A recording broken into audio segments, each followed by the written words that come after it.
Tidak semua pembelaan terlahir dari kepentingan. Ada yang lahir dari batin yang terlalu lama menyaksikan ketidakadilan. Diam justru menjadi pengkhianatan. Sebentar lagi saya bahas. Bismillahirrahmanirrahim.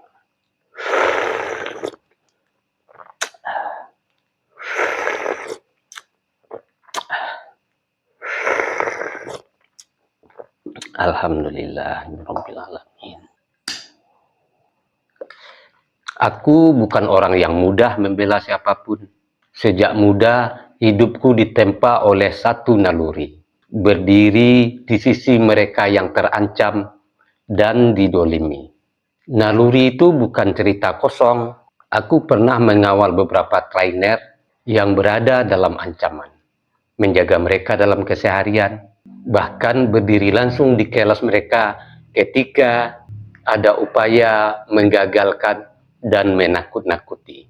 Naluri itu sudah ada sejak lama, jauh sebelum ada media sosial, jauh sebelum politik hari ini. Di tahun 1990-an, saya lupa persis tahun berapa, saya pernah menyelamatkan almarhum ayahnya Gus Nur, juga Gus Nur ketika itu, saat mereka bermain debus di Taman Remaja Surabaya. Saat itu situasinya genting, bukan satu orang yang datang dengan niat buruk, tapi puluhan orang. Waktu itu ayahnya almarhum Gus Nur sudah mulai ketakutan di atas pentas.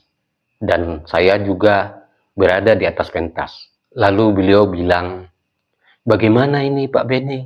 Saya jawab, "Lanjutkan pertunjukan itu. Dan orang-orang itu biar saya yang menghadapi." Lalu saya turun dari pentas dan menghadapi orang-orang penyerang itu sendirian. Aku lakukan itu bukan karena mengenal siapa mereka, juga bukan karena sepaham, tetapi karena batinku tidak pernah membiarkan orang diserang di depan mataku. Dan ironisnya, Gus Nur yang sama yang hari ini dikenal sebagai sosok yang paling membenci Pak Jokowi, bahkan pernah berurusan dengan hukum soal tuduhan ijazah palsu, ketika suatu hari saya pernah menghubunginya. Bukan untuk bermusuhan, tapi untuk mengingatkan. Karena aku lihat langkah-langkahnya mulai keliru. Dia justru memblokirku. Jadi orang yang pernah saya bela, saya bantu, saya lindungi, memblokirku. Dan ada beberapa kejadian orang yang pernah saya bela itu memblokir saya. Saya tidak marah, saya hanya semakin yakin satu hal. Saya tidak pernah memilih siapa yang saya bela berdasarkan kesamaan pandangan. Saya membela orang saat mereka terancam. Titik. Aku tahu persis bagaimana rasanya berdiri di depan ancaman. Karena itulah batinku terlatih membaca mana ketulusan dan mana sandiwara. Tahun 2004, aku melihat SBY sepertinya dizolimi oleh kekuasaan. Dan saya mendukungnya. Namun waktu mengajarkan saya kejujuran. Yang tampak dizolimi ternyata hanya strategi politik. Aku berani mengoreksi diri karena kesetiaanku bukanlah pada nama, melainkan pada kebenaran.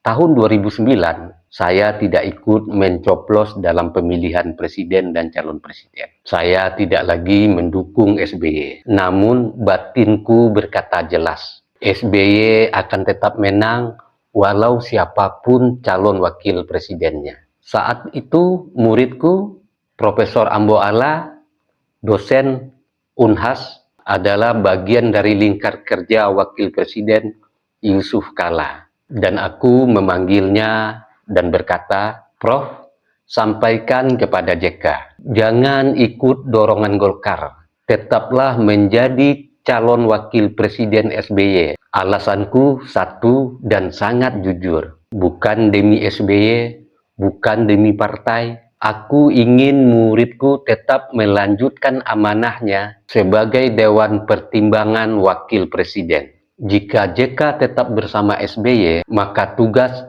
dan pengabdian muridku pasti berlanjut. Ketika Prof. Ambo kesulitan untuk menemui JK, aku menegaskan kembali, Prof, tetap hubungi dan tetap berusaha untuk ketemu. Karena SBY masih menunggu JK. SBY tetap menginginkan JK menjadi wakil presidennya. Itulah sebabnya sampai hari ini SBY belum menentukan calon wakil presidennya. Menurut batinku, sebelum JK resmi mencalonkan diri sebagai calon presiden, maka SBY tidak akan mengumumkan siapa calon wakil presidennya, karena dia tetap menginginkan JK. Akhirnya Prof. Ambo kembali berusaha. Namun lagi-lagi beliau tidak bisa bertemu langsung dengan JK. Situasi politik sudah terlalu padat, agenda sudah berjalan ke arah lain. Akhirnya Prof. Ambo melapor kepada saya, dan saat itulah saya berkata dengan tenang kepada Prof. Ambo, ya sudah Prof, berarti itu bukan rezeki JK dan juga bukan rezeki Prof. Lihat saja nanti hasilnya. Siapapun wakil presidennya SBY, maka SBY tetap terpilih menjadi presiden di episode kedua ini. Dan sejarah membuktikan. Lalu orang bertanya, kenapa di periode kedua saya tidak mendukung SBY? Jawaban saya adalah terlalu banyak kesalahan, terlalu banyak proyek mangkrak, dan terlalu lamban diam bergerak di saat negara membutuhkan keberanian. Dan hari ini ketika aku membela Joko Widodo, jangan disamakan dengan kisah masa lalu.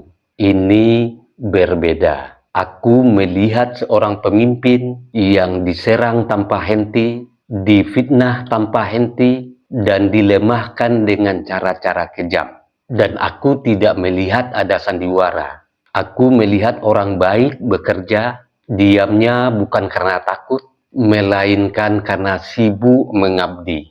Aku membela Pak Jokowi bukan karena nama, bukan karena jabatan, dan bukan karena fanatik buta. Aku membelanya karena sepanjang hidupku, batinku teruji di medan ancaman dan ketidakadilan. Dan sejauh ini, batin itu belum pernah mengkhianatiku.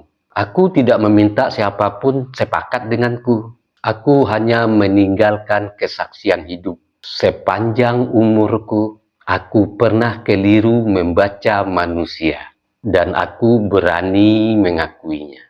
Karena bagiku, kejujuran pada diri sendiri lebih penting daripada terlihat benar di mata orang lain. Hari ini, aku membela Jokowi bukan karena kekuasaan, bukan karena nama, dan bukan karena kebencian kepada siapapun. Aku membelanya karena batinku yang sejak muda berdiri di depan ancaman, menjaga yang lemah dan melindungi yang terzalimi. Kembali berbicara dengan suara yang sama. Sejarah akan berjalan dengan caranya sendiri. Tugasku hanya satu, tetap setia pada nurani.